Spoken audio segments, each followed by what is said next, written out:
The elderly woman stood before 200 faces in the Holocaust Memorial Museum, Washington, D.C., October 1985. Her hands trembled slightly as she raised them for the audience to see. 60 years old now, silver hair pulled back, fingers slightly crooked at the knuckles, scars visible even from the back row. These hands stopped moving on November 28, 1944. I was certain they would never move again. The room fell silent. Someone coughed. A camera shutter clicked. But they did move again, because of a decision made by two American soldiers I had been taught to fear. She lowered her hands slowly.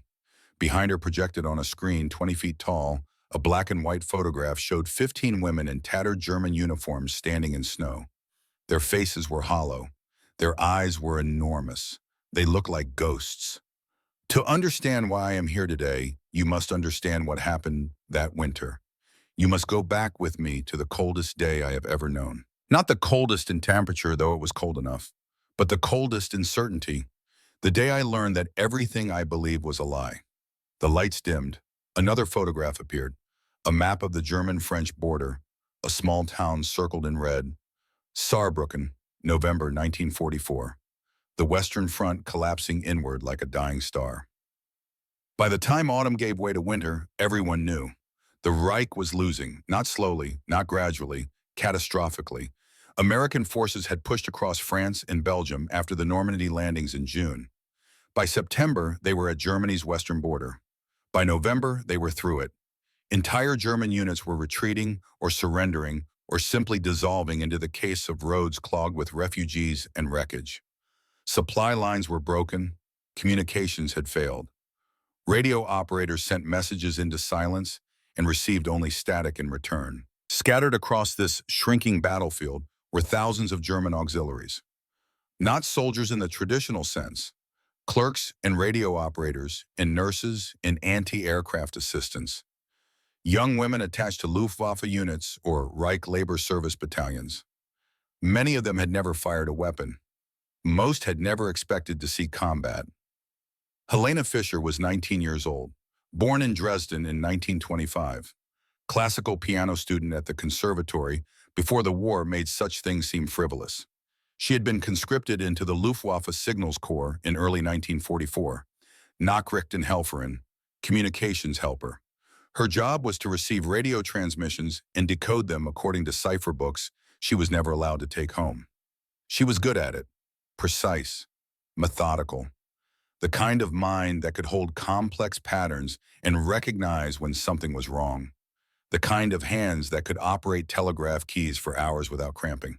Pianist hands, long fingers, delicate joints, strong from years of practice but elegant.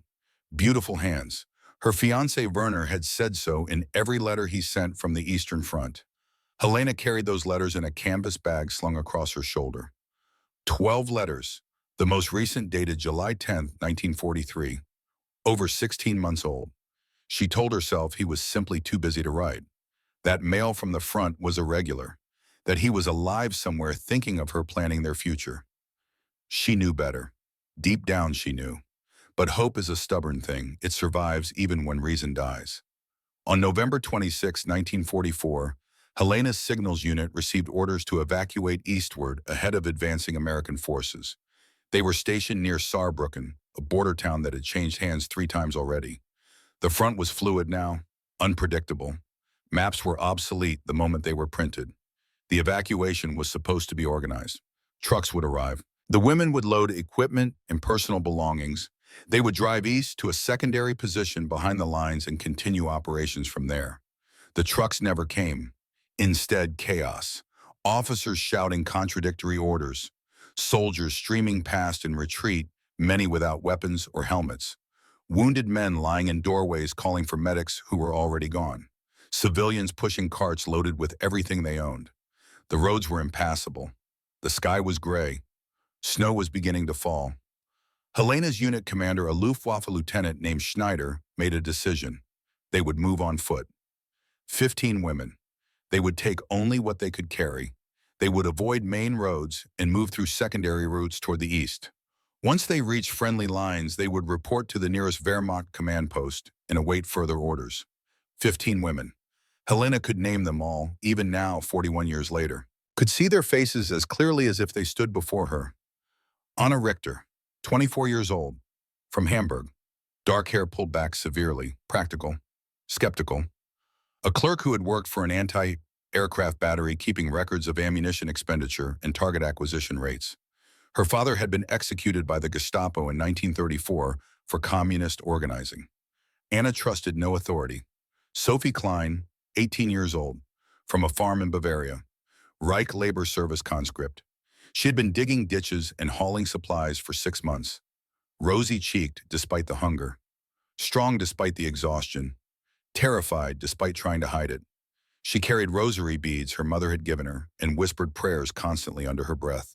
And 12 others whose names Helena would recite like a liturgy for the rest of her life. They walked for 18 hours, through fields and along tree lines, avoiding roads where American patrols moved in jeeps and trucks, avoiding towns where combat might still be happening. The temperature dropped as night fell. Their breath became visible. Their fingers went numb inside thin gloves. They had rations for 2 days. They had no winter coats. They had identification papers and a letter from Lieutenant Schneider authorizing their movement. They had no weapons except a single pistol Schneider carried with 6 rounds in the cylinder. On the afternoon of November 27, 1944, at 3:47 in the afternoon, according to Helena's watch, they walked around a bend in a forest path and found themselves face to face with an American patrol. 4 soldiers, 90th Infantry Division, rifles raised, eyes alert, young men who looked as tired as Helena felt. Hands up. Drop your bags. Nobody move. The words were in English, but the meaning was universal. Helena raised her hands. So did the others. They stood in a line, 15 women in German uniforms, hands in the air, waiting to discover what happened next. Helena had been told what to expect. The propaganda had been very clear, very specific, very detailed. American soldiers were savages. They would defile women. They would torture prisoners. They would show no mercy because Americans were incapable of mercy. They were subhuman creatures motivated only by cruelty and base desires. Capture meant a fate worse than death. Death before dishonor. That was the phrase repeated in training. Better to die than to surrender. Better to end your own life than to face what the enemy would do. Helena's hand moved instinctively to the silver locket tucked inside her coat. Werner's photograph was inside. His face, his smile, the image she carried everywhere. If this was the end, she wanted his face to be the last thing she saw. But the Americans did not shoot. They did not charge forward with knives or bayonets. They did not drag anyone away. They looked bored. One of them, an older soldier with corporal stripes, said something into a radio handset. Another approached with his rifle lowered and began searching bags.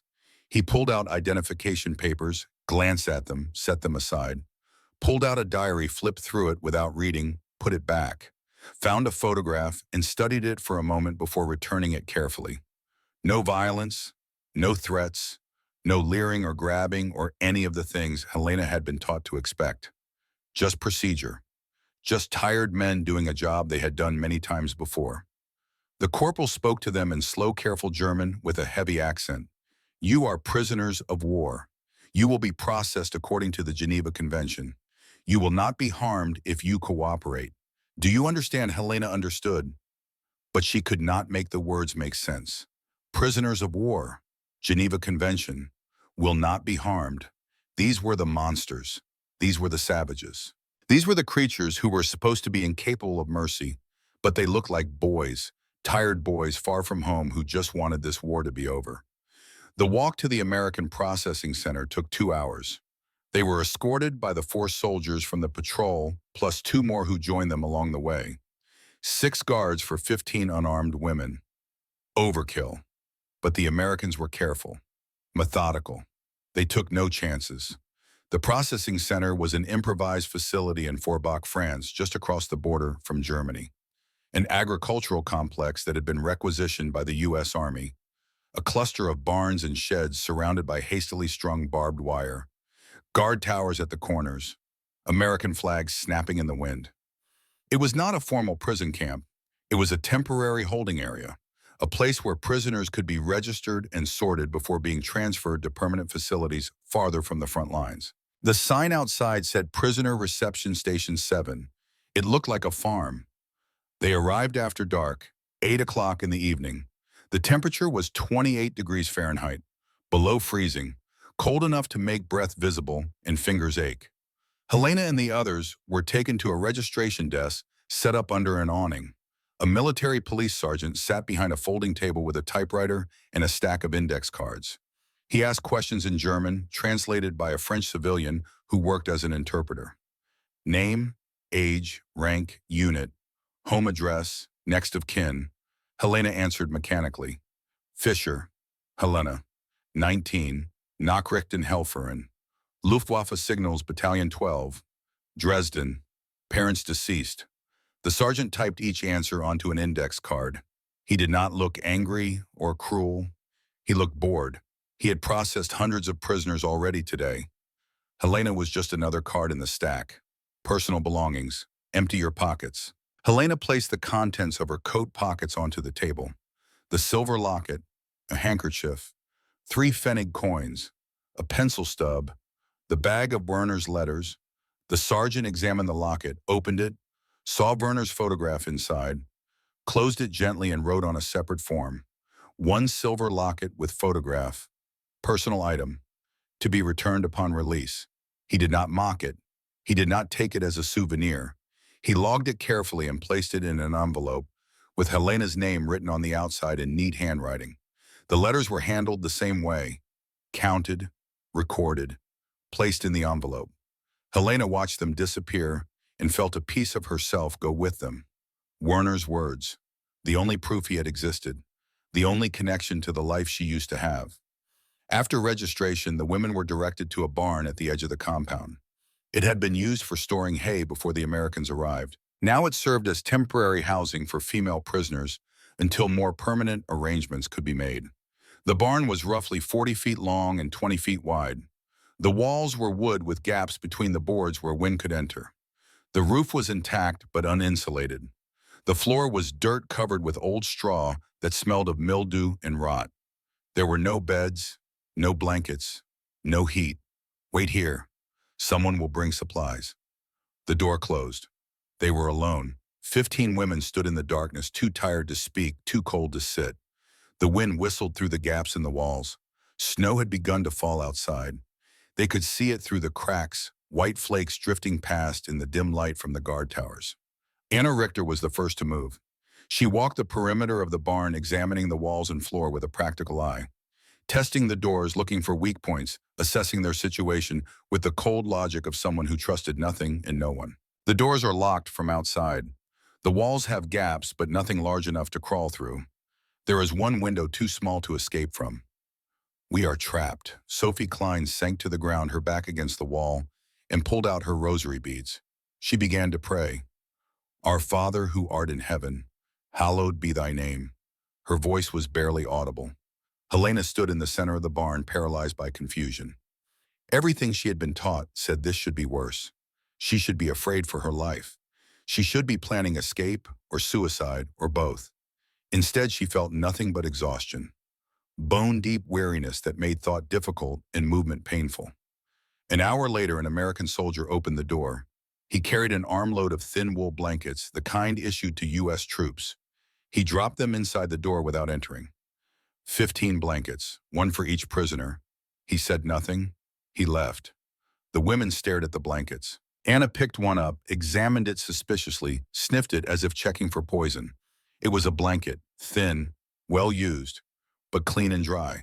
They are giving us blankets. Her voice carried equal parts suspicion and disbelief. Sophie took one and wrapped it around her shoulders.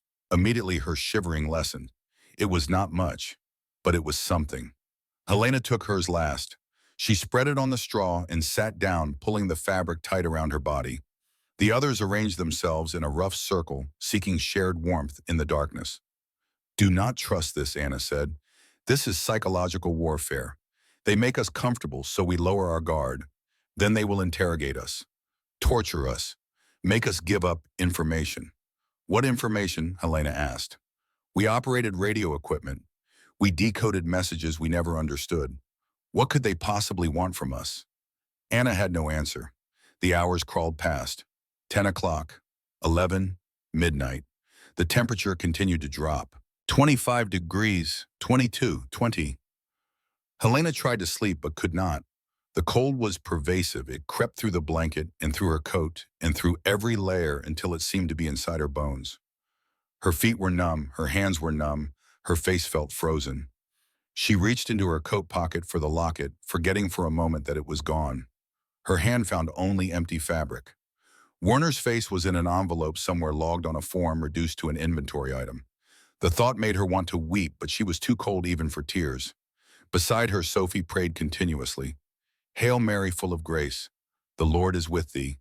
Blessed art thou among women. The words became a rhythm, a heartbeat in the darkness. Anna sat with her arms wrapped around her knees, staring at nothing, her face unreadable. Others huddled together, 2 or 3, sharing blankets, creating small islands of warmth in the frozen barn. Helena thought about Werner, tried to remember his voice, tried to imagine what he would tell her to do. Would he want her to fight, to escape, to maintain pride and honor, even unto death? Or would he want her to survive, to accept help from enemies if it meant staying alive, to let go of ideology and embrace pragmatism? She did not know. The Werner in her memory was the Werner of 1942 before the war changed him, before the Eastern Front ground away whatever softness he might have had. She had no idea what the Werner of 1943 would have said. She would never know. Around 2 o'clock in the morning, Helena realized she could not feel her hands. At first, she thought it was simply numbness from the cold, the kind of sensation loss that happens when fingers get too cold and need to be warmed. She flexed them, trying to restore circulation.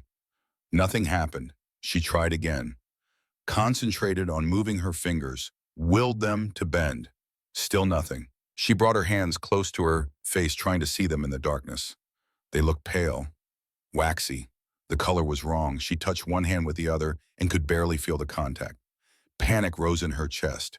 A pianist's hands, her hands, the things that defined her, the tools of her craft, the connection between her mind and the music she created. If she lost her hands, she lost herself. She tried once more to make a fist. Her fingers would not obey. They hung limp and unresponsive. Around her, others were waking. Sitting up, making small sounds of distress, Sophie's voice came from the darkness. Helena, I cannot button my coat. Helena tried to respond, but found she could not speak clearly. Her lips were numb, her tongue felt thick. She looked at her hands again, tried one more time to move them. Nothing. They were dead, useless, frozen. The fear crystallized into something sharp and immediate. This was not going to pass. This was not simple numbness that would resolve with warmth. This was something worse, something permanent. She thought of the conservatory, the practice rooms with their perfect acoustics, the Steinway grand pianos kept in tune to a precision that bordered on obsessive, the feeling of keys beneath her fingers, the resistance and release, the way sound emerged from physical motion. All of that required hands that worked, fingers that obeyed, joints that bent. If her hands did not move, she was not a pianist. She was just a girl who used to play. Dawn came slowly. Gray light filtered through the gaps in the walls. The snow had stopped, but the temperature had not risen. If anything, it felt colder. Helena looked around the barn. 15 women in various states of distress, some still trying to sleep, others sitting up, rubbing their hands together, blowing on their fingers, trying desperately to generate warmth. Sophie was crying, not loudly, just quiet tears running down her cheeks as she stared at her hands. Her fingers were pale and stiff. She held them up like they belonged to someone else. Anna was awake, her face drawn and hard. She flexed her hands carefully, winced, but her fingers moved. Slowly and painfully, but they moved. Helena tried again. Nothing. The disconnect between her brain and her hands was complete. She could see them. She knew they were hers, but she could not make them work. Around her, she counted 8 women with fingers that would not move, 5 more with severe stiffness. Only 2 seemed relatively unaffected. This was a crisis, not the kind that could be ignored or endured, the kind that required immediate intervention. Helena knew what the propaganda said. Do not show weakness to the enemy. Do not ask for help. Maintain pride and dignity even in suffering. Better to die than to beg. But Helena was a pianist, and pianists understood something fundamental about hands. They were not expendable. They were not negotiable. Without them, everything else was irrelevant. She made a decision. She stood though her legs barely supported her. She walked to the barn door, though every step required concentration. She raised one numb hand and pounded on the wood with the flat of her palm, since her knuckles would not bend. The sound echoed in the cold morning air. Once, twice, 3 times. Behind her, Anna hissed, "What are you doing?" "Stop!" Helena ignored her. She pounded again and again. A voice from outside. American, irritated. What Helena tried to speak, her mouth would not cooperate. She tried again, forced the words out in broken English learned from school lessons years ago. Help. Please. Problem. Silence from outside, then footsteps. The sound of a lock being turned. The door opened. An American soldier stood there. Young, maybe 26. Brown hair, steady eyes, corporal stripes on his sleeve. He looked tired but alert. He held a rifle loosely in one hand. He looked at Helena, looked past her at the others huddled in the barn. His expression changed, sharpened. "What's wrong?" Helena held up her hands, tried to demonstrate. Fingers would not move. She pointed to Sophie, who was still crying, pointed to the others who were affected. The soldier whose name tag read Brennan stepped closer. He examined Helena's hands without touching them, looked at the pale color, the stiff joints, the waxy texture. His face changed. Something flashed across it. Recognition and fear. Not fear of Helena, fear for her. He turned and shouted over his shoulder, "Get Morrison, now! Medical emergency." He looked back at Helena. His voice was gentle. "How long have they been like this?" Helena struggled to find the English words. "Since night. Midnight, maybe. Cannot move." Brennan's jaw tightened. He nodded. "Stay here. Help is coming." He left the door open. Cold air poured in, but somehow it seemed less oppressive than before. The act of asking for help had broken something inside Helena, some wall she had built between herself and reality. She had been taught that asking for mercy was weakness, but she was learning that sometimes survival required setting pride aside. 5 minutes later, another American arrived. Taller than Brennan, thin, wire-rimmed glasses, medical corpsman insignia on his sleeve. His name tag read Morrison. He carried a canvas medical bag. He entered the barn without hesitation, without fear, as if walking into a space full of enemy prisoners was the most natural thing in the world. He knelt beside Helena, set down his bag, removed his gloves. "I need to examine your hands. May I touch them?" Helena nodded. Morrison took her right hand in both of his. His touch was gentle, clinical. He pressed on her fingertips, checked her pulse at the wrist, examined the color and texture of her skin. He did this for each finger, then her left hand. Then he asked her questions. "Can you feel this?" He pressed harder. Helena shook her head. "How about this?" He pinched lightly. Nothing. He produced a small pin from his bag, pricked her fingertip. She felt nothing. Morrison's face remained neutral, but his eyes showed concern. He stood and addressed Brennan. "Stage 2 frostbite. Multiple casualties. We need warm water, clean cloths, and dry bandages. And we need better quarters. This barn is going to kill them." Brennan nodded. "I'll talk to the captain." Morrison turned to Helena. His voice was calm, professional, but not unkind. "You have frostbite, tissue damage from cold. If we treat it properly, most of your fingers should recover. But we need to start now. The longer we wait, the worse it gets. Do you understand?" Helena understood the words, but not the intention. He was going to help her. The enemy was going to provide medical care.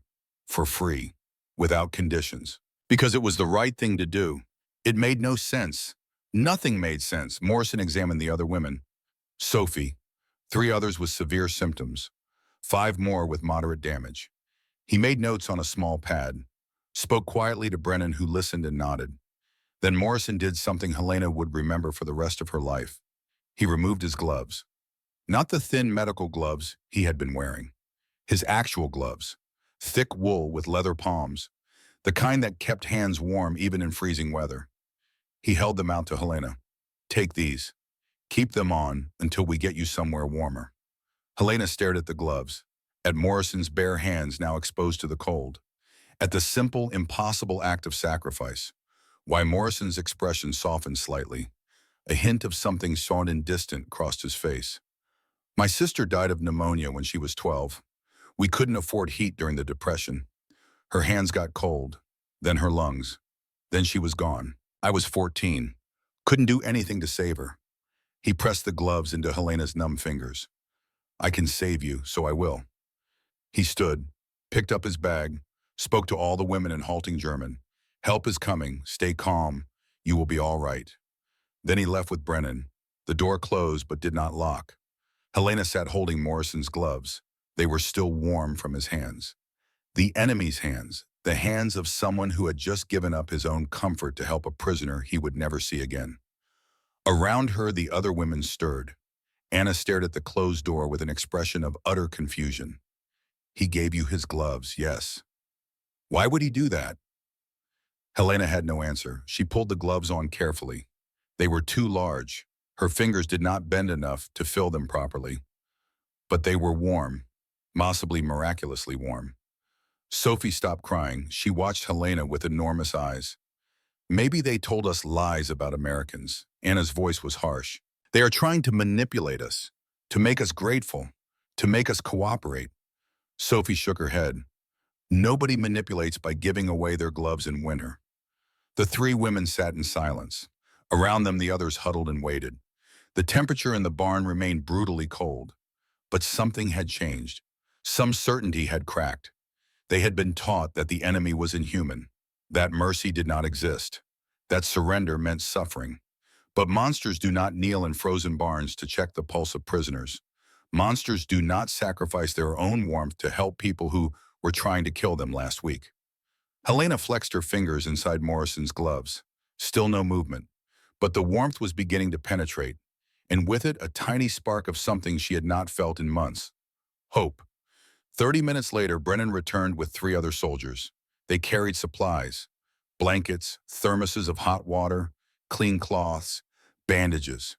Behind them came an officer, captain's bars on his collar. His name tag read Holloway. He looked at the women with an expression that was part annoyance and part resignation. He spoke to Brennan. You're telling me we have 15 female POWs with frostbite injuries? Yes, sir. Severe cases. Morrison says they need immediate warming and better shelter. We don't have facilities for female prisoners. Then we make facilities, sir. Geneva Convention requires medical care for POWs regardless of gender. Holloway sighed. He was a man who had dealt with too many problems already today, and this was just one more. But he was also a man who followed regulations. There's a textile warehouse 2 blocks from here. Still has intact windows and a generator for heat. Move them there. Get them warmed up. I'll file the paperwork later. Yes, sir. Holloway looked at the women. His expression softened slightly. You'll be taken care of. No one is going to hurt you. Cooperate with the medical staff and you'll be fine. He left. Brennan organized the supplies and the soldiers began distributing them. Hot water in tin cups, blankets draped over shoulders. Someone brought a kerosene heater and lit it in the corner. Morrison returned and began treating the severe cases. Helena was first. He directed her to remove the gloves carefully. Her fingers were still pale but no longer waxy. He placed her hands in a basin of lukewarm water. This will hurt when the feeling comes back. That's normal. That's good. Pain means the nerves are working. Helena braced herself. At first nothing, then a tingling, then a burning sensation that made her gasp. Morrison held her wrist gently, keeping her hands in the water. I know it hurts. Stay with it. You're doing fine. The pain intensified, like needles being driven into her fingertips, like fire under her skin. Helena bit her lip until she tasted blood. Tears ran down her face. But beneath the pain, something else. Movement. Tiny movement. The smallest flex of her index finger. Morrison saw it. His face brightened. Good. That's very good. Keep going. After 20 minutes, he removed her hands from the water, dried them gently with a soft cloth, wrapped them in clean bandages, elevated them on a folded blanket. You'll have full sensation back within a few days. There may be some permanent stiffness in cold weather, but you'll be able to use your hands, I promise. Helena looked at him, really looked at him. He was 28 years old. He had wire-rimmed glasses and thin hands and tired eyes. He had lost his sister to the cold, and now he spent his days saving the hands of enemy soldiers because he could not save hers. Thank you. Her English was clumsy but sincere. Morrison smiled slightly. You're welcome. He moved to Sophie, then the others. One by one he treated them all. Patient, methodical, kind. He worked for 3 hours without break. By noon they were being transferred to the warehouse. It was only 500 yards away, but the journey felt longer. Helena walked slowly, her bandaged hands held carefully against her chest. The other women followed, some supporting those who were weakest. The warehouse was enormous. High ceilings, rows of empty textile machinery, and windows, real windows with intact glass. A generator hummed in the corner, powering electric heaters spaced throughout the space. The temperature inside was 45 degrees, not warm, but survivable. After the barn, it felt like paradise. Straw mattresses had been laid out in rows. More blankets were stacked against the wall. There was even a makeshift latrine area partitioned with canvas sheets. Morrison supervised as the women settled in. He checked each set of bandaged hands, made notes, gave instructions to the guards about monitoring for signs of infection or renewed frostbite. Before he left, he paused by Helena's mattress. You're a pianist, aren't you, the way you held your hands? The way you looked at them. I've seen that look before. My sister wanted to play violin. Yes, I was a student, before the war. You'll play again. The damage isn't permanent. It'll take time and practice, but you'll get it back. Helena wanted to believe him, but belief required trust, and trust required accepting that everything she had been taught was wrong. Morrison seemed to understand. He reached into his jacket and pulled out a small envelope. Your personal items, the locket and letters. You'll get them back officially when you're released, but I thought you might want them now. He placed the envelope in her lap, then he left. Helena sat alone on the mattress, surrounded by 14 other women in various states of exhaustion and relief. She opened the envelope carefully with bandaged hands. The locket fell into her palm. Werner's face smiled up at her from the tiny photograph. Frozen in time. Forever 23. Forever optimistic. She had loved him. But she was beginning to understand that love was not enough. That loyalty to the dead could not come at the cost of the living. That Werner would want her to survive, even if it meant accepting help from those he had called enemies.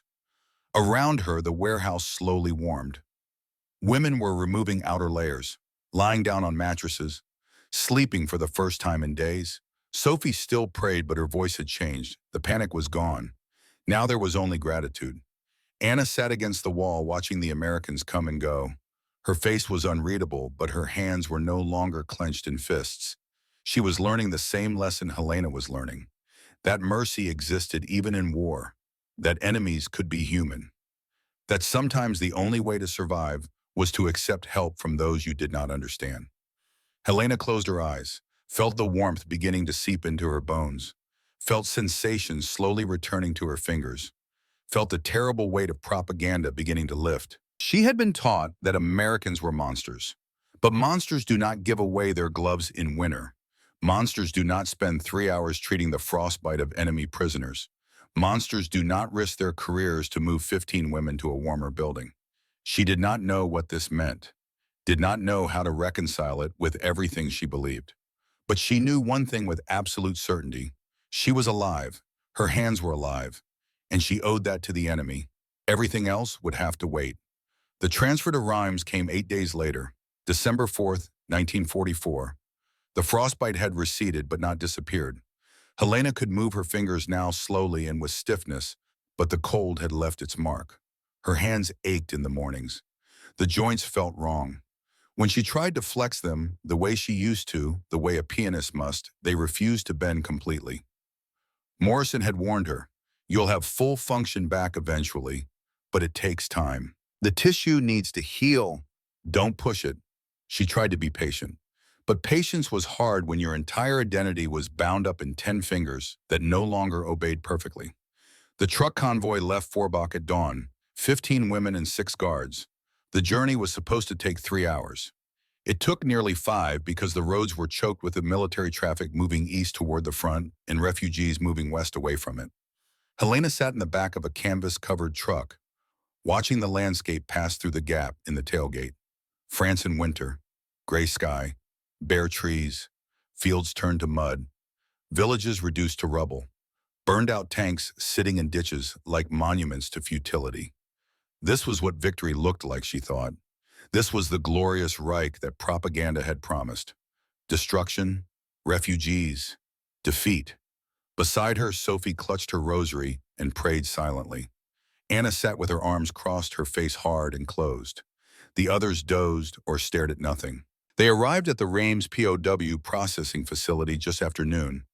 It was larger than Forbach, more organized, more permanent. A former school building requisitioned by the U.S. Army's Prisoner of War Operations Division. 3 stories of brick and mortar surrounded by barbed wire and guard towers. An American flag flew from a pole in the courtyard. The processing was thorough. Names verified against lists, index cards updated, medical examinations conducted, personal items logged again and cross-checked against the records from Forbach. Helena stood in line with the others, waiting her turn at each station. Registration, medical check, assignment. The Americans moved them through the system with the mechanical efficiency. No cruelty, but no warmth either. Just procedure. The medical examination was conducted by a different doctor this time. An older man with gray hair and a thick Brooklyn accent that Helena could barely understand. He examined her hands carefully, flexing each finger, checking range of motion, testing sensation with pinpricks and temperature changes. You're healing well. Keep moving them. Gentle exercises. Don't let the joints stiffen up. You should have full function back in 6 to 8 weeks. Thank you. He made a note on her chart. You play an instrument, don't you, piano? Thought so. Musicians always worry about their hands more than everyone else. He smiled slightly. You'll play again. Trust me. Helena wanted to believe him, but trust was still a foreign concept. Trust required faith in a future that seemed increasingly uncertain. The female compound was on the 2nd floor of the building, 30 beds in a long room that had once been a classroom, windows overlooking the courtyard, a bathroom with sinks and toilets and even showers, though the water was cold and the pressure was weak.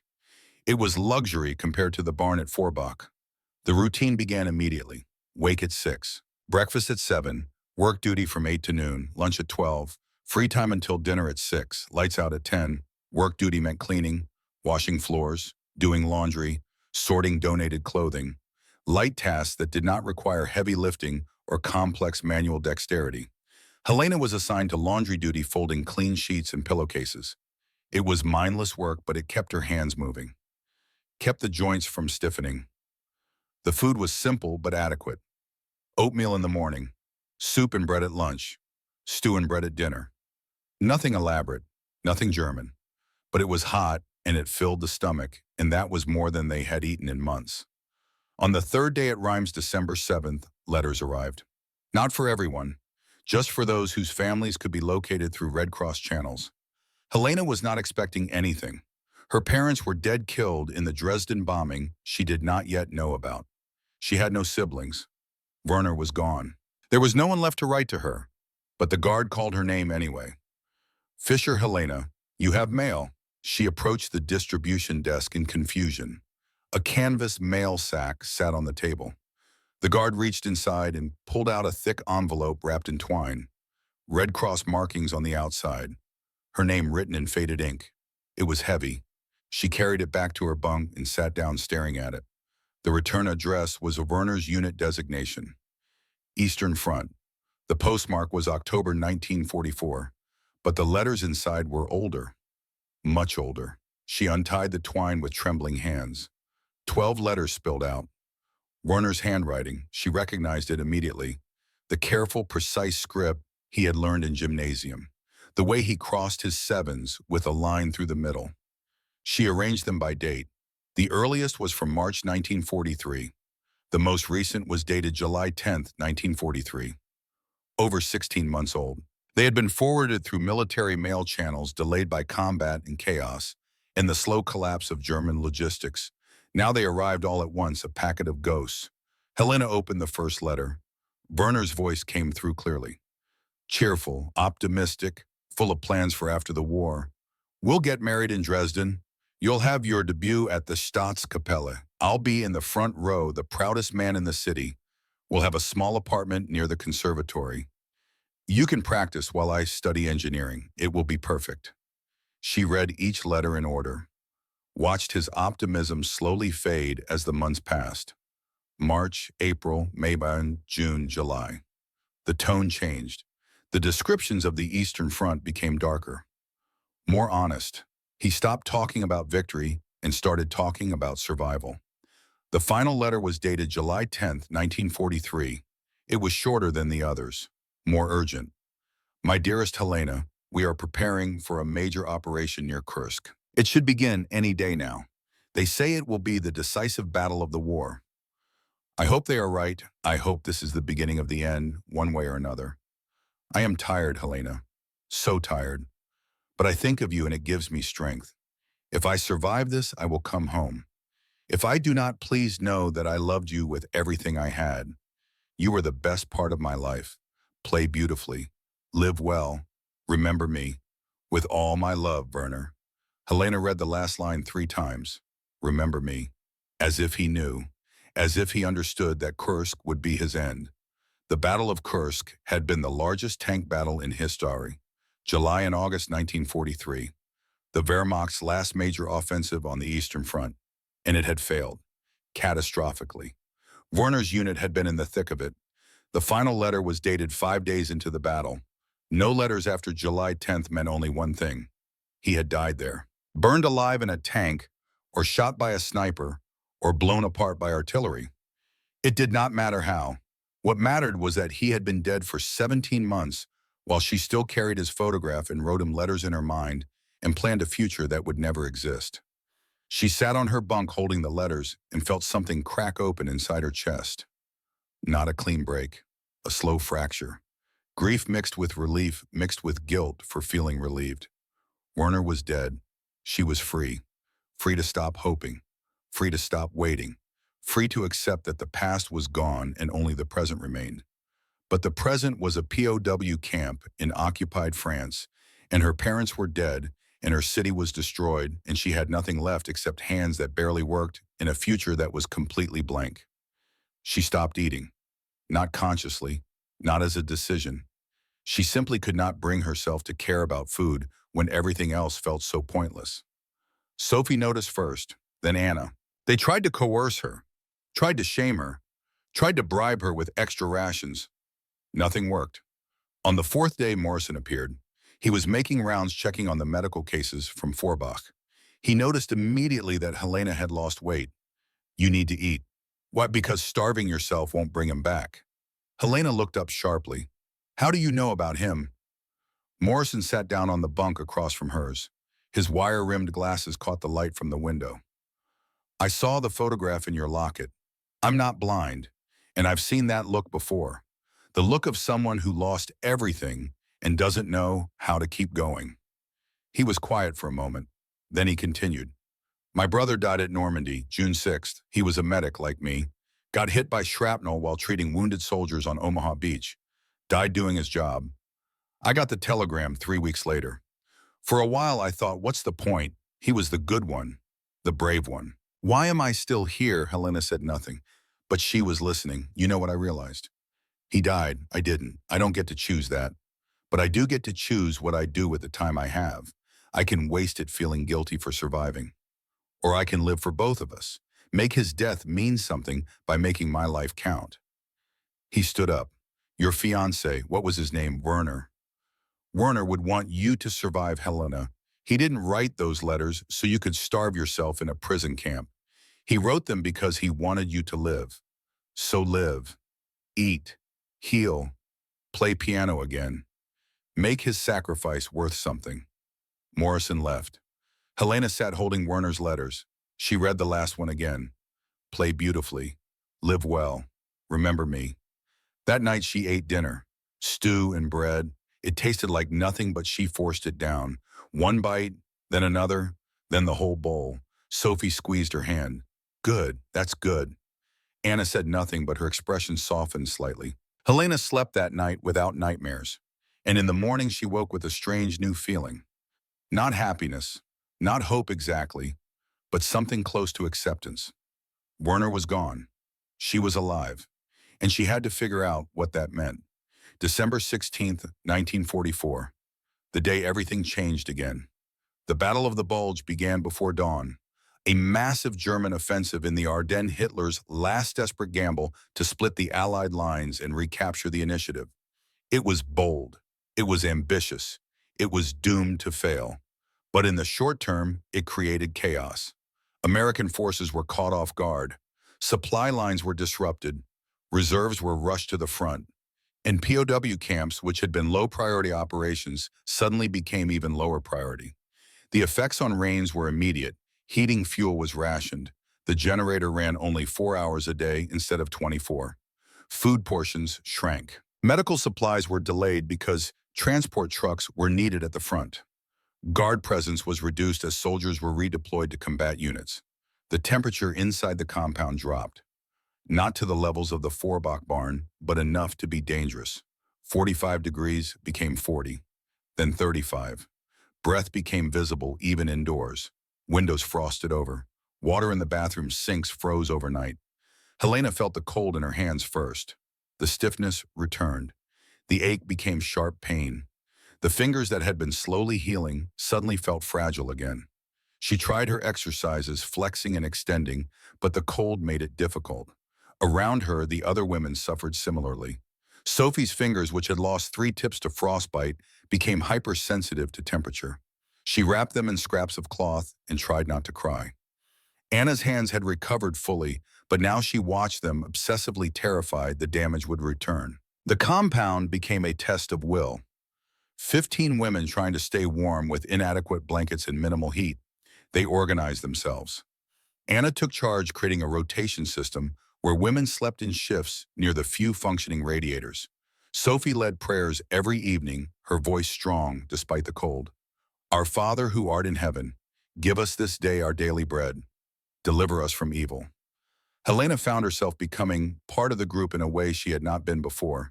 She helped organize the blanket sharing, helped monitor the weaker women for signs of hypothermia, helped keep spirits up with stories of Dresden before the war. She was no longer just a pianist mourning her lost future. She was a survivor learning to live in the present. But not everyone adapted.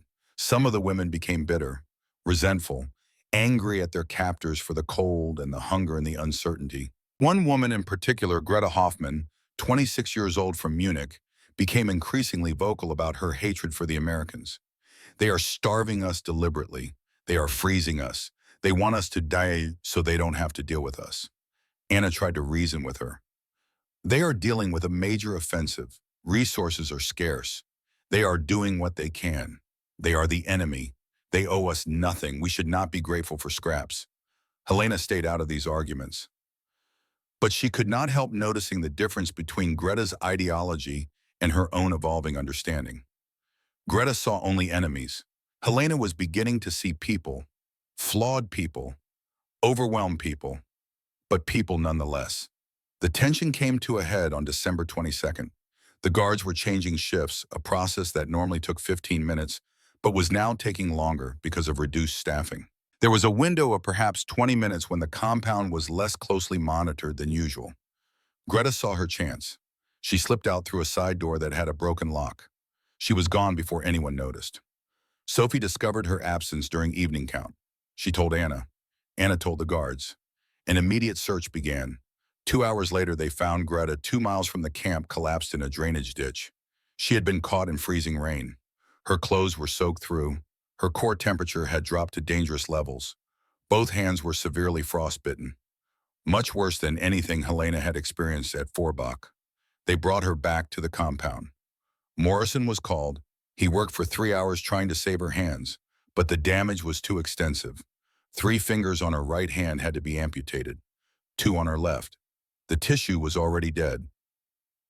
Gangrene was setting in. He had no choice. Helena watched through the doorway of the medical room as Morrison performed the amputations. His hands were steady. His face was grim. He took no pleasure in it. He was simply doing what had to be done. Greta, delirious from pain and fever, screamed at him. You did this to me. You and your kind. You destroyed my hands. Morrison said nothing. He finished the procedure, bandaged the stumps carefully, administered morphine. Then he left without a word. Helena found him later sitting alone in a hallway, his head in his hands. He looked up when she approached. His eyes were hollow. I became a medic to save people, not to cut them apart. She sat down beside him. You saved her life. The gangrene would have killed her. She hates me for it, because she can't accept that she did this to herself. She chose ideology over survival. She chose pride over common sense. You gave her a chance to live. What she does with it is not her responsibility. Morrison looked at her with something like surprise. When did you become wise? When I stopped being stupid? They sat in silence for a while. Then Morrison spoke again. When my sister got sick, my parents tried everything. Home remedies, prayer, waiting for it to pass. By the time they took her to a hospital, it was too late. Pneumonia had damaged her lungs too badly. She died 3 days later. I was 14. I watched her die because my family was too proud to ask for help until it was too late. He took off his glasses and cleaned them with a handkerchief. I became a medic because I never wanted to watch someone die from something preventable ever again. But sometimes I can't save them. Sometimes the damage is already done. And that is the hardest part of this job. Helena understood. Greta had made her choice. She had chosen escape over patience, pride over pragmatism. And now she would live the rest of her life with 5 fingers missing. A permanent reminder that ideology has consequences. But Helena had made a different choice. She had chosen to ask for help, to accept mercy from enemies, to trust Morrison and Brennan when everything in her training said not to. And because of that choice, her hands were healing, slowly, imperfectly, but healing. That night, Helena wrote in the small diary she had been keeping. Just a few lines, simple observations, but also a kind of prayer. December 22nd, 1944. Greta lost 5 fingers because she ran. I kept all 10 because I stayed. Pride kills. Humility saves. Werner, if you can hear me, wherever you are, I hope you understand. I am choosing life. Even if it means accepting help from those you called enemies. Even if it means letting go of everything we believed. I am choosing life. Christmas Eve arrived cold and gray. The Battle of the Bulge was still raging. The camp was still undersupplied. The women were still cold and hungry and uncertain. But something shifted that evening. The guards, reduced to a skeleton crew, brought extra rations. Not much, but chocolate bars from their own care packages, cigarettes for those who smoked, a bottle of cognac that was passed around the compound, each woman taking a small sip. Brennan appeared at the door of the female quarters. He looked uncomfortable, uncertain. He addressed the room in his careful, heavily accented German. It is Christmas Eve. You are far from home. So are we. War does not stop for holidays, but we can still remember why we are human. There will be a service in the chapel downstairs at 8 o'clock. You are welcome to attend if you wish. No one will force you, but the invitation is open. He left before anyone could respond. The women looked at each other. Some were suspicious, some were indifferent, but Sophie stood immediately. I am going. Anyone who wants to join me is welcome. Helena stood. So did Anna. So did 6 others. They went downstairs to the small chapel that had been set up in what was once the school's assembly hall. American soldiers were already there, 20 or 30 of them. They stood when the women entered. Brennan gestured to empty pews near the front. The women sat. An army chaplain led the service. He spoke in English, but the meaning was clear. Peace on earth, goodwill toward men. In the midst of war, a reminder of what we are fighting for. Not conquest, not glory, but the hope that someday enemies can become neighbors again. Sophie led the German women in singing Stille Nacht, Silent Night. Her voice was clear and strong. The American soldiers joined in singing in English. Holy night, all is calm, all is bright. For a few minutes there were no Germans and no Americans, just people singing about peace in a world at war. After the service, Brennan approached Helena. He held a small photograph in his hand. He showed it to her without speaking.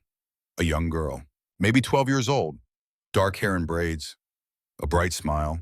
She stood in front of a Christmas tree holding a wrapped present. My sister Mary. This was her last Christmas. 1935. She died 3 months later. Helena looked at the photograph, looked at Brennan's face, saw the grief that time had softened, but not erased. I am sorry for your loss. Brennan nodded. That is why I do this, why I help. Every time I see a prisoner suffering from cold, I see Mary. Every time I prevent someone from freezing, I feel like I am saving her. Even though I know I cannot, even though I know she is gone. Helena understood. Morrison saved hands because he could not save his sister's lungs. Brennan provided warmth because he could not warm Mary's frozen body.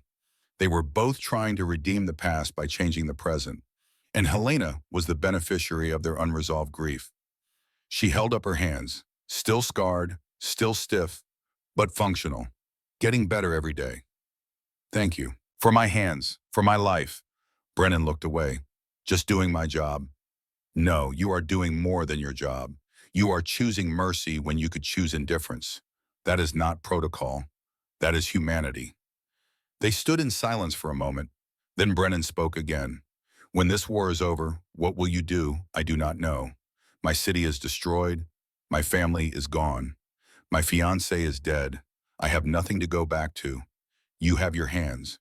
You can play piano. That is something. Maybe. If I can remember how, you will remember. Muscle memory does not forget. The fingers will remember even if the heart does not. Helena hoped he was right. January 8th, 1945. They were transferred again, this time to Camp 32 near Chalons-en-Champagne. It was supposed to be an improvement, a more permanent facility with better heating and more resources. But when they arrived, they discovered the heating system was broken. The building had been a Wehrmacht supply depot before American forces captured it. The retreating Germans had sabotaged the furnaces before abandoning the position. Scorched earth. Deny the enemy anything useful. The Americans had not realized the extent of the damage. They thought it was a temporary malfunction. It was not. The heating system was beyond field repair. Parts were needed, parts that would not arrive for weeks. The first night, the temperature inside dropped to 25 degrees. The second night, 20. The third night, 15. Helena felt the cold returning to her hands, that familiar numbness, that terrifying absence of sensation. She tried exercises, tried blowing warm breath on her fingers, tried everything Morrison had taught her, but the cold was relentless. She woke on the fourth morning and could not bend her fingers. Not completely, not the way she needed to. Panic flooded through her, not again, not after everything. Not after she had chosen life and accepted help and done everything right. She found Anna already awake organizing the other women. They had learned. They knew what to do. They packed themselves together in the center of the room, creating a tight cluster of bodies sharing warmth. They rotated positions every hour so no one stayed on the cold edges too long. They sang to keep spirits up and to generate activity that produced heat.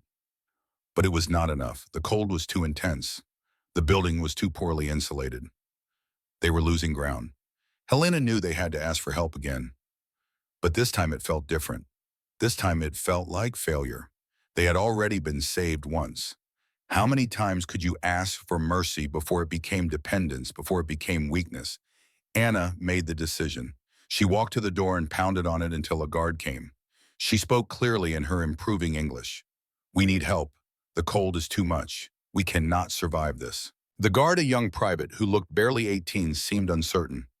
I will tell the officer. Please hurry. Some of us have had frostbite before. It is returning. The guard left. An hour passed, then another. Helena sat with her hands tucked under her arms, trying desperately to preserve what warmth remained.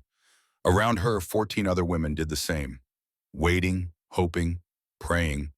Finally, footsteps in the hallway. The door opened. Captain Holloway entered with 2 engineers and Morrison. Holloway surveyed the room, saw 15 women huddled together in the center, shivering despite their best efforts. Saw the frost on the windows.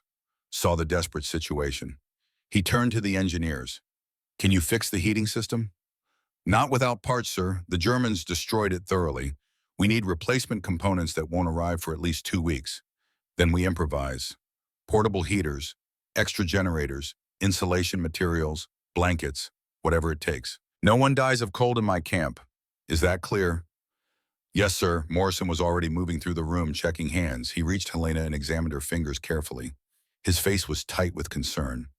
Not as bad as Forbach, but bad enough. We caught it earlier this time. He looked at Holloway. Sir, we need to move them. This building is not viable. Where do you suggest, Corporal? The officers' barracks has better insulation and functional heating. We move the officers to temporary quarters and give this space to the prisoners. Holloway stared at him. You want me to displace American officers for enemy POWs? I want you to follow the Geneva Convention and provide adequate shelter for prisoners in your custody. Sir. The two men locked eyes, then Holloway sighed. Do it. I will handle the complaints. Within 3 hours, the situation had changed. Portable heaters arrived. Engineers installed makeshift insulation using canvas tarps and packing materials. Extra blankets were distributed. And most importantly, the attitude had shifted. This was no longer a temporary inconvenience to be endured. This was a crisis to be solved. Holloway himself oversaw the operation.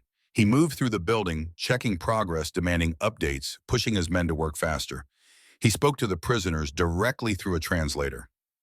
You will be warm tonight. I promise you that. This is unacceptable. You are prisoners, but you are also human beings under my protection. I failed you. That stops now. Helena watched this unfold with something like wonder. Holloway was not doing this because he liked them or felt sorry for them. He was doing it because it was his job, because the regulations said so, because he had taken an oath to uphold certain standards, and those standards applied to everyone, even enemies. By evening, the temperature had risen to 40 degrees. By midnight, 45. It was still cold, but it was survivable. Helena could move her fingers, slowly, painfully. But they moved. She found Brennan later helping to install insulation in a window frame. She approached him carefully. Thank you. Again. Brennan looked at her. His face was tired. He had been working for 16 hours straight, but he managed a small smile. You know, at some point you are going to have to stop thanking me. Why? Because I am just doing what anyone should do. You are not a burden. You are a person who needs help. And I can help, so I do. That is not heroism. That is just being human. Helena thought about Greta, who had chosen pride over pragmatism and lost 5 fingers. Thought about the propaganda that said accepting help from enemies was betrayal. Thought about all the lies she had been taught. Then she thought about Morrison giving her his gloves. Brennan fighting for warmer quarters. Holloway displacing his own officers to save prisoners. These were not the actions of savages. These were not the behaviors of subhuman creatures. These were the actions of people who believed that mercy mattered, that rules existed to protect the weak, that doing the right thing was more important than doing the easy thing. I was taught that you were monsters, Helena said quietly, that Americans were incapable of compassion, that your kindness was manipulation. But I was wrong, or rather I was lied to, and I believed the lies because I did not know better. She looked at her hands, still scarred, still imperfect, but alive, functional, healing. You saved my hands twice now. You gave me back my future. I do not know how to repay that. Brennan was quiet for a long moment, then he spoke. Mary would have been your age now if she had lived. 20, maybe 21. She wanted to be a teacher, wanted to help children learn. That was her dream. He looked at Helena directly. Live well. Use those hands. Create something beautiful. That is how you repay us. Not with gratitude, but with life, with purpose, with music. Make Mary's death mean something by making your survival count. Helena nodded. She could not speak. Her throat was too tight. But she understood. She was not just living for herself anymore. She was living for Werner, who died at Kursk, for Morrison's unnamed sister, who froze to death during the Depression, for Brennan's sister Mary, who died of cold and pneumonia in 1936, for Morrison's brother David, who bled out on Omaha Beach, for all the people who did not get a second chance. She was living for them, and she would make it count. That night, Helena slept without fear for the first time since capture. The room was warm enough, her hands were safe, and she had finally accepted the truth that changed everything. The enemy had shown her more mercy than her own government ever had. The people she was taught to hate had saved her life twice. And that meant everything she believed about loyalty and honor and duty was wrong. The war was not over. The camp was still harsh. The future was still uncertain. But Helena had learned the most important lesson of all. Mercy transcends nationality. Compassion crosses borders. And sometimes the only way to survive is to accept help from those you do not understand. She would remember this. For the rest of her life, she would remember. And she would teach others, because small acts of kindness echo through time in ways that no one can predict. Winter 1944 had broken her hands, but it had also opened her eyes, and that perhaps was the greater gift. Spring arrived slowly in 1945. March brought rain instead of snow. April brought mud instead of frost. And May brought news that everyone had been expecting, but no one quite believed until they heard it officially. Germany had surrendered. The war in Europe was over. Helena heard the announcement on May 8th while working in the camp library, a small room on the first floor where donated books were sorted and cataloged for prisoner use. The loudspeaker crackled to life, an American voice speaking English. Then a translator repeating the words in German. Effective immediately, all hostilities between Allied forces and German forces have ceased. The Reich has surrendered unconditionally.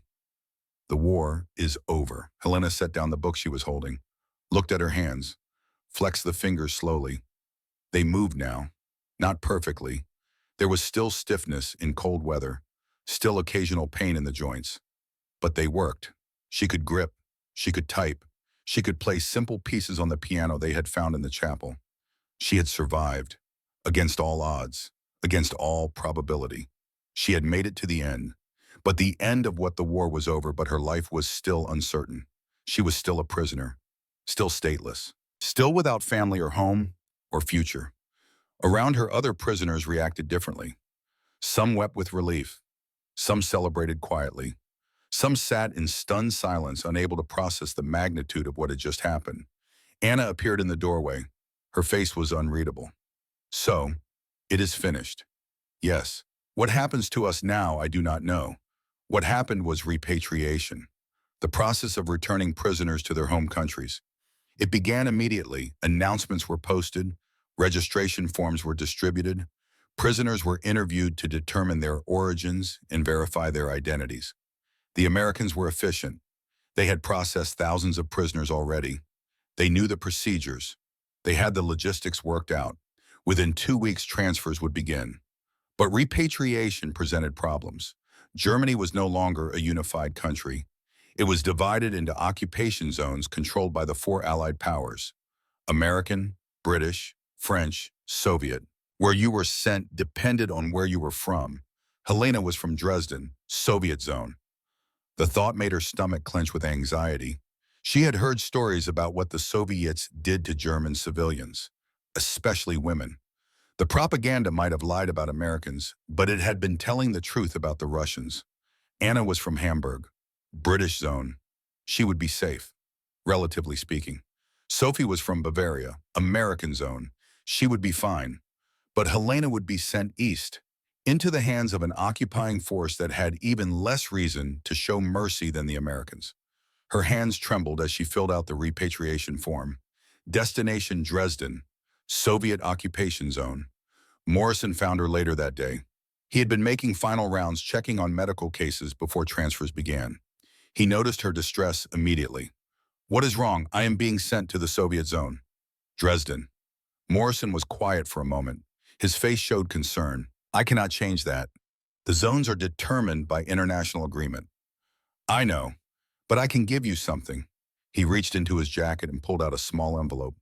"My address in Pennsylvania. If you ever need help, if you ever make it to America, write to me." Helena took the envelope, stared at it. "Why would you do this?" "Because you survived. Because your hands healed. Because I want to know that the people I saved actually made it.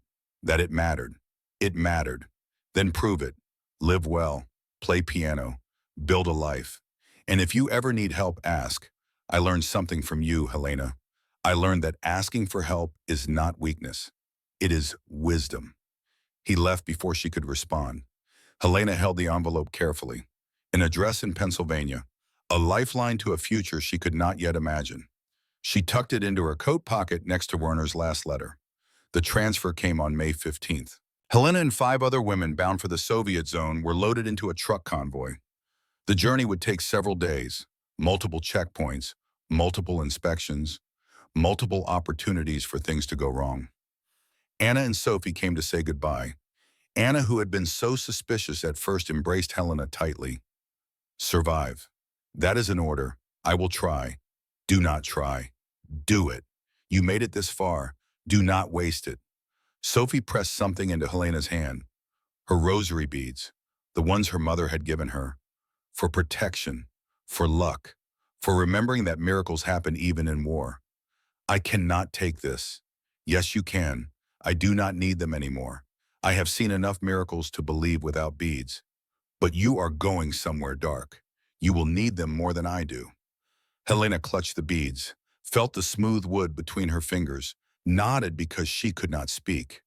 The convoy left at dawn. Helena sat in the back of a truck watching Reims disappear behind her, watching the camp that had been her prison and her salvation, watching the last piece of stability vanish into the distance. The journey east was long and complicated, through checkpoints where American soldiers handed them over to British soldiers who handed them over to Soviet soldiers, through ruined cities and destroyed bridges and roads cratered by bombs, through a landscape that looked like the end of the world. They arrived in Dresden on June 3, 1945. Helena had prepared herself. She knew the city had been bombed. She knew there would be damage. But nothing prepared her for the reality. Dresden was gone. Not damaged, not partially destroyed. Gone. Erased. 90% of the city center had been obliterated in the firebombing of February 13th and 14th. What remained was rubble and ash and the hollow shells of buildings too stubborn to collapse completely. The Frauenkirche, the great church that had dominated the skyline, was a pile of blackened stone. The Semperoper, the opera house where Helena had dreamed of performing, was a burned-out ruin.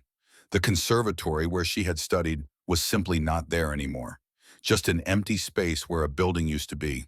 Her apartment building, the place where she had grown up, was rubble. She stood in front of the address and could not even tell which pile of bricks had been her home. A neighbor recognized her. Frau Hessler, an elderly woman who had lived on the third floor.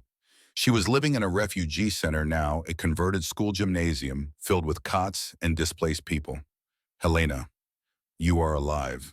I thought you were dead. Where are my parents? Frau Hessler's face crumpled. I am sorry, child. They died in the bombing. February 13th. They were in the apartment when the firestorm came. It was very quick. They would not have suffered. Helena stood very still. She had known. Somewhere deep down she had known. But hearing it confirmed was different. Final. Irreversible. What about my brother Hans? He survived. He was evacuated to your cousin in Munich before the bombing. I have an address if you want it. Yes, please. Frau Hessler wrote down the address on a scrap of paper. Munich, American Zone. Hans was safe. At least there was that. Helena spent 3 days in Dresden. 3 days wandering through ruins. 3 days trying to find anything recognizable. Anything that connected her to the life she used to have. On the third day she found her childhood church, St. Mary's. It was damaged but still standing. The roof was partially gone. The windows were blown out. But the walls remained. And inside, miraculously, the piano.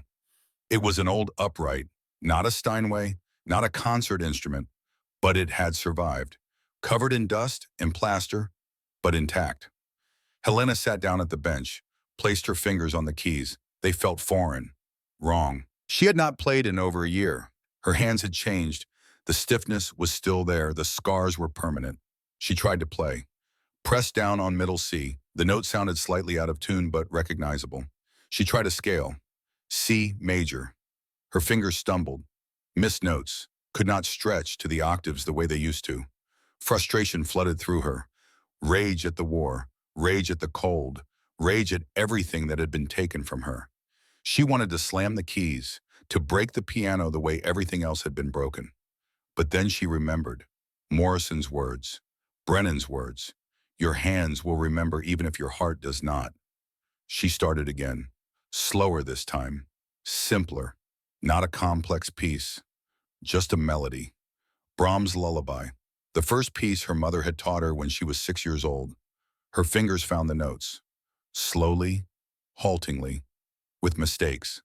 But they found them, muscle memory awakening after a long sleep. The piano responded. The sound filled the empty church. Simple, imperfect, but music. Helena played until her hands cramped, played until tears ran down her face, played until she remembered why she had ever loved this in the first place. Not for Werner, not for the conservatory, not for some imagined future of concert halls and applause. For this, for the simple act of creating sound, for the connection between thought and motion and music, for the proof that something beautiful could still exist in a world of ruins. She stopped playing, looked at her hands, scarred, stiff, imperfect, but functional, live, capable. Morrison had saved these hands. Brennan had protected them. Holloway had fought for them. And now Helena had to decide what to do with them.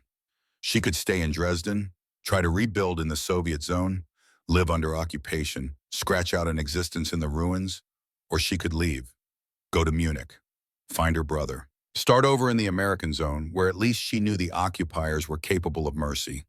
The choice was obvious. She left Dresden the next day, carried nothing but the clothes on her back, Werner's letters, Morrison's address, and Sophie's rosary beads.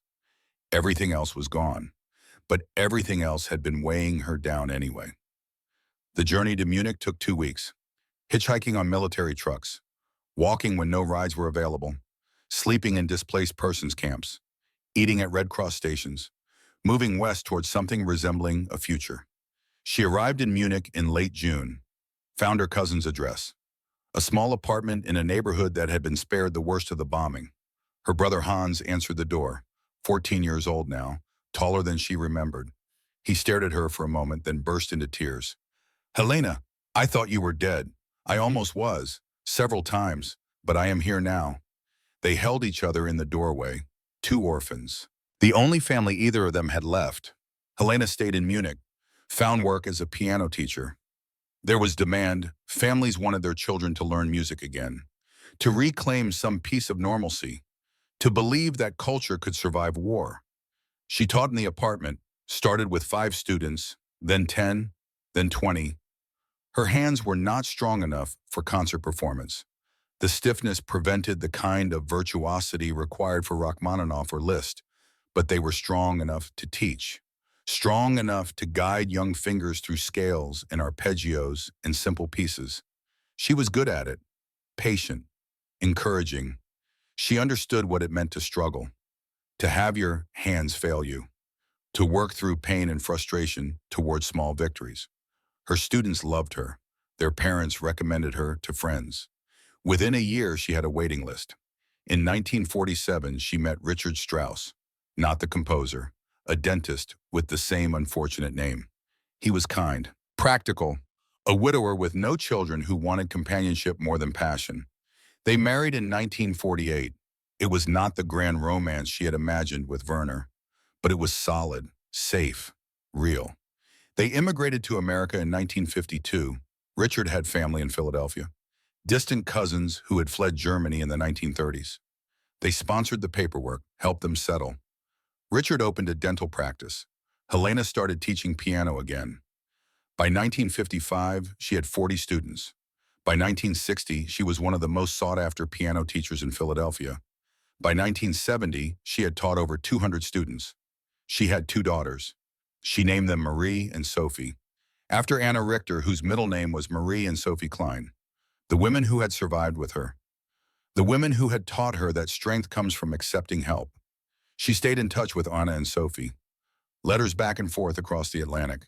Anna had become a teacher in Hamburg. Sophie had become a school principal in Bavaria. They visited once in 1968. 3 middle-aged women sitting in a Philadelphia kitchen, drinking coffee, remembering the winter of 1944 with a mixture of horror and gratitude. "We should have died," Anna said, "statistically, mathematically. We should have frozen in that barn, but we did not." Sophie replied, "Because we asked for help, because Americans chose mercy over indifference." Helena looked at her hands, still scarred, still stiff in cold weather, still imperfect. "Because Morrison gave me his gloves, because Brennan fought for warm quarters, because Holloway believed rules mattered even for enemies. We survived because individuals chose to be human. The years passed, 1970, 1980. Helena's students grew up, became teachers themselves, had children of their own who came to Helena for lessons. 40 students became 400 students across 3 generations.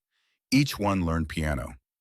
But each one also learned the story of the winter of 1944, the story of the moment Helena's fingers stopped moving and American soldiers chose to help instead of ignore.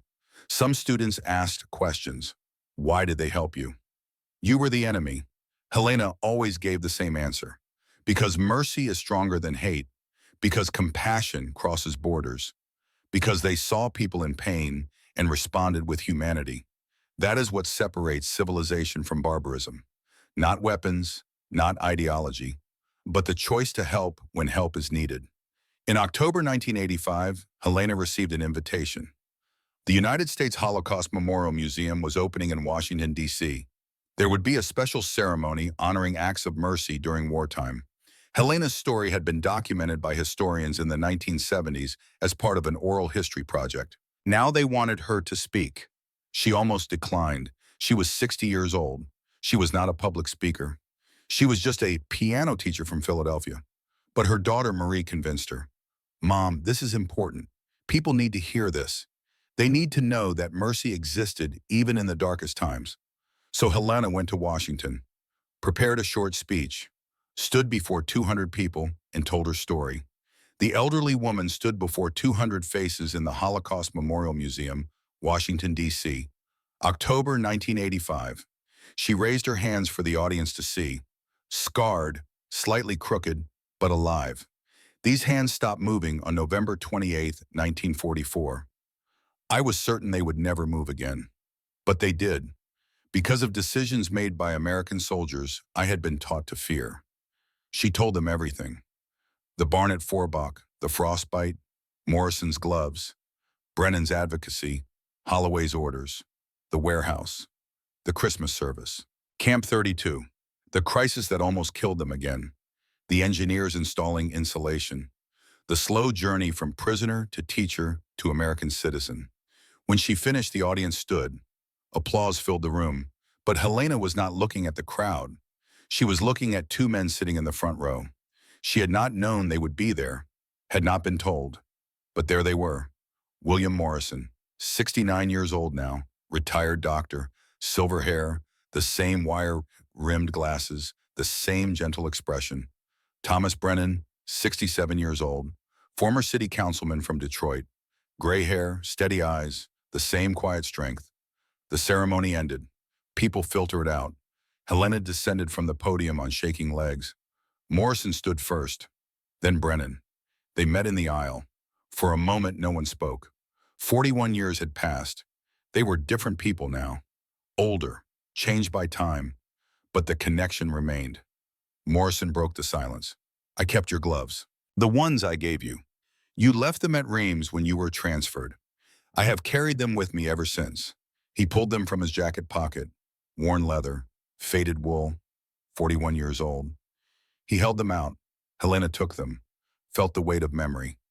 You gave them to me when your own hands were bare. Morrison nodded. They reminded me why I became a doctor, to save people, even when it is hard, even when it seems impossible. Brennan spoke next. His voice was rough with emotion. I went into politics after the war. City council, housing department, made sure Detroit had winter shelters with heat, made sure no one froze on the streets the way Mary froze. Every person we saved, I thought of you, of the 15 women in that barn, of the choice we made to help instead of ignore. Helena looked at both of them, these men who had saved her life, who had given her a future, who had chosen mercy when indifference would have been easier. You saved my hands. But you did more than that. You showed me that humanity survives even in war, that enemies can be people, that mercy transcends ideology. She held up her hands, still scarred, still imperfect. Because of you, I have taught 400 students. Because of you, I have 2 daughters and 5 grandchildren. Because of you, music still exists in my life. Morrison removed his glasses, cleaned them slowly. His eyes were wet. That is all I ever wanted. To know that it mattered, to know that saving you meant something. Brennan pulled out a photograph. Helena recognized it immediately. The 15 women from Forbach, standing in front of the textile warehouse, taken by an army photographer in December 1944. But this photograph was different. It had been annotated, names written next to faces, dates added, life summaries. Anna Richter, teacher Hamburg, 3 children, died 1998. Sophie Klein, school principal Bavaria, 5 children, still living.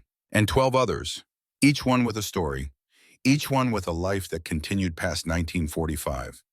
Brennan pointed to the bottom of the photograph. Someone had done the mathematics. 15 women saved.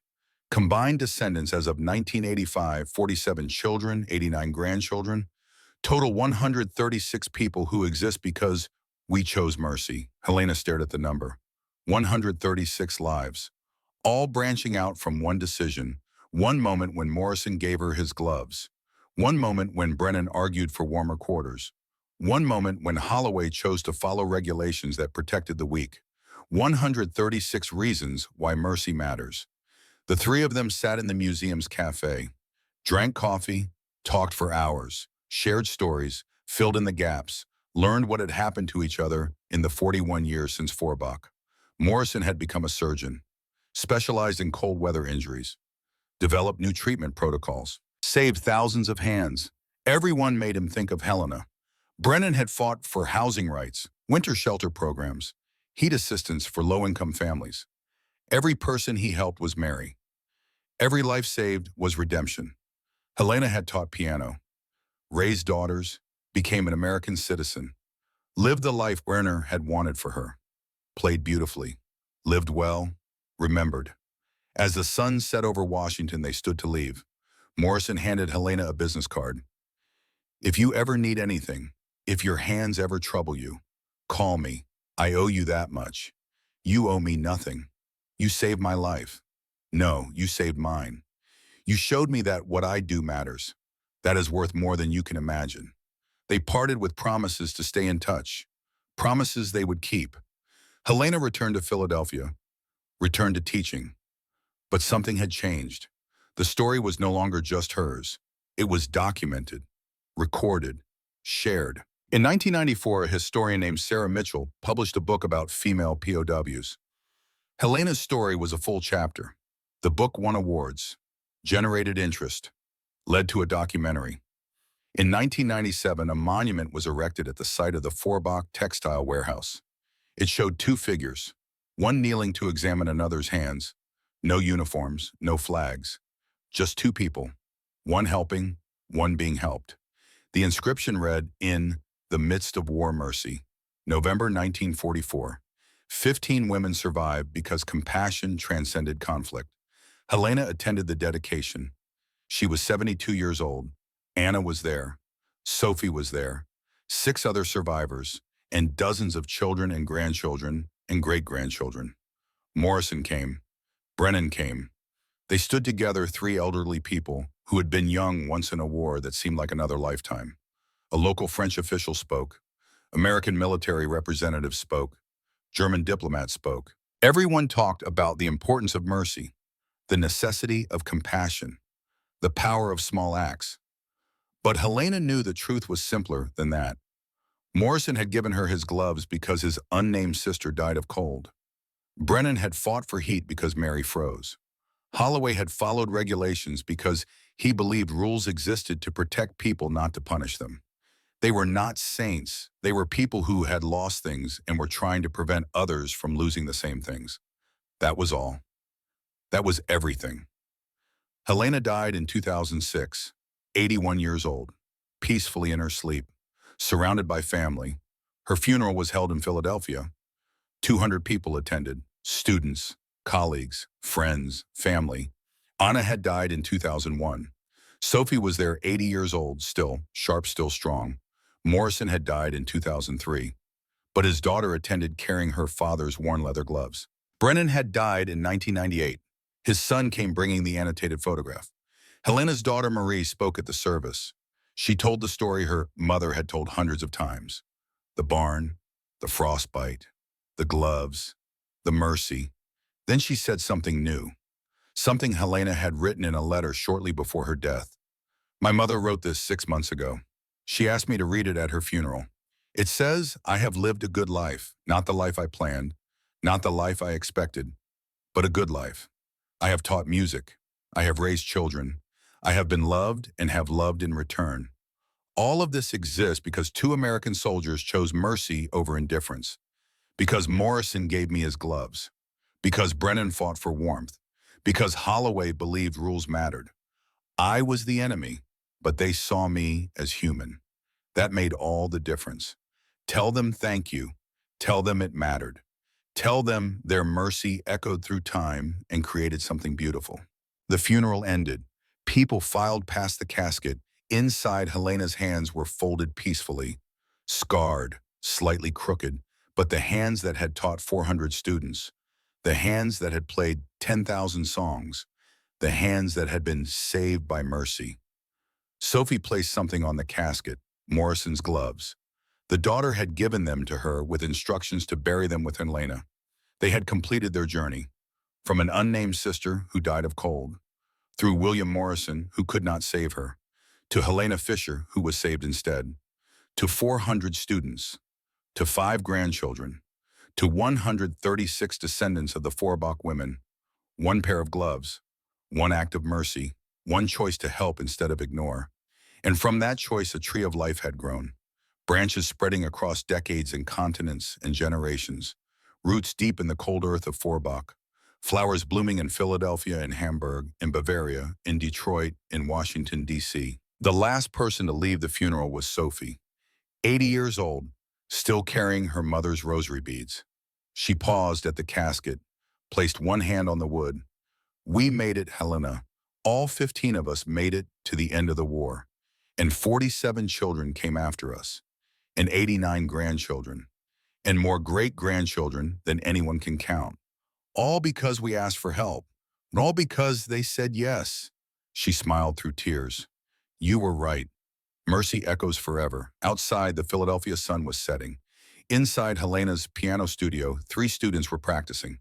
Young fingers on keys, making mistakes, learning, trying again, creating music from silence. On the wall hung a photograph. 15 women in German uniforms standing in front of a textile warehouse. Forbach, France, December 1944. Beneath it, a small brass plaque. In memory of Helena Fischer-Strauss, pianist, teacher, survivor. She taught us that mercy transcends borders, compassion crosses conflicts, and small acts echo through generations. Her hands remembered.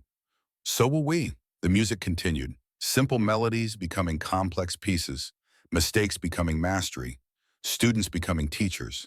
And somewhere in the sound, if you listen carefully, you could hear it. The echo of a choice made in winter 1944. The sound of gloves being offered to frozen hands. The whisper of mercy in a world at war. It echoed still, through time, through space, through generations yet unborn. Because some choices matter more than we know. Some mercies echo forever, and some hands once saved create beauty that never ends. The lesson was simple. The impact was infinite. Ask for help when you need it. Give help when you can. See the humanity in your enemies. Choose mercy over indifference. Follow the rules that protect the weak. Do small acts with great love. Morrison and Brennan had done this. Helena had received it. 400 students had learned it. 136 descendants had inherited it. And now you know it too. The story of the hands that stopped moving. The story of the Americans who chose mercy. The story of mercy echoing through 70 years and still ringing clear. Winter 1944 was cold, but warmth survived. Hatred was strong, but compassion was stronger. Death was everywhere, but life prevailed because 2 soldiers gave gloves and fought for heat and followed regulations that said even enemies deserve dignity. Because 15 women chose to ask for help instead of dying with pride. Because mercy once given multiplies forever. The hands remember, the music continues, the echo never ends. That is the lesson, that is the legacy, that is the warmth protocol. Mercy given, mercy received, mercy remembered. Mercy echoed through time eternal. And that perhaps is the only thing that really matters.